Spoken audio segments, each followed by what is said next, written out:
രാത്രി ഒട്ടും മഴ പെയ്തിട്ടുണ്ടായിരുന്നില്ല കേട്ടോ. അപ്പോൾ വലിയൊരു ആശ്വാസമൊക്കെ തോന്നി. പക്ഷെ നേരം വെളുത്തപ്പോഴേക്കും മഴ തുടങ്ങിയിട്ടുണ്ട്. ഇന്നുണ്ടല്ലോ നല്ലൊരു വലിയ കപ്പ ഇന്നലെ രമേശ് ചേട്ടൻ കൊണ്ടുവന്നതാണ്. അതെടുത്തും കഴിഞ്ഞിട്ട് നമ്മളിതാ കഷ്ണങ്ങളാക്കാണ് കേട്ടോ. അപ്പോൾ അത് കുക്കറിൽ ഇട്ടും കഴിഞ്ഞ് ഒരു വിസിലങ്ങോട്ട് അടുപ്പിച്ചിട്ടുണ്ട്. ഇനി നമുക്ക് മൺചട്ടി വെച്ച് കൊടുത്തിട്ട് അതിലേക്ക് അതങ്ങോട്ട് മാറ്റാം. അപ്പോൾ ഉപ്പിട്ടിട്ടാണ് വേവിച്ചത് കേട്ടോ. ഇപ്പോൾ നമുക്ക് ഇനി ഇതിലേക്ക് നാളികേരം അരച്ചത് അങ്ങോട്ട് ഒഴിച്ചു കൊടുക്കുക. അതുപോലെ 4-5 ഉള്ളി, ചുവന്നുള്ളി ചതച്ചതും പിന്നെ പച്ചമുളകും കൂടി ഇട്ട് കൊടുത്തിട്ടുണ്ട് കേട്ടോ. ഇനി ഈ നാളികേരപ്പാലിൽ കിടന്ന് ഒരു 5 മിനിറ്റ് അങ്ങോട്ട് വേവട്ടെ. ഫുള്ളായിട്ട് നമുക്ക് ഉടയ്ക്കേണ്ട, കുറച്ചൊക്കെ നേരെ തന്നെ കിടന്നോട്ടെ കേട്ടോ കഷ്ണങ്ങൾ.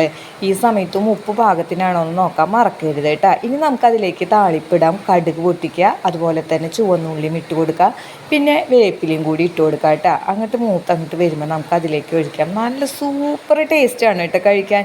അപ്പോൾ വീഡിയോ ഇഷ്ടപ്പെട്ടാൽ ലൈക്ക് ചെയ്യാൻ മറക്കല്ലേ.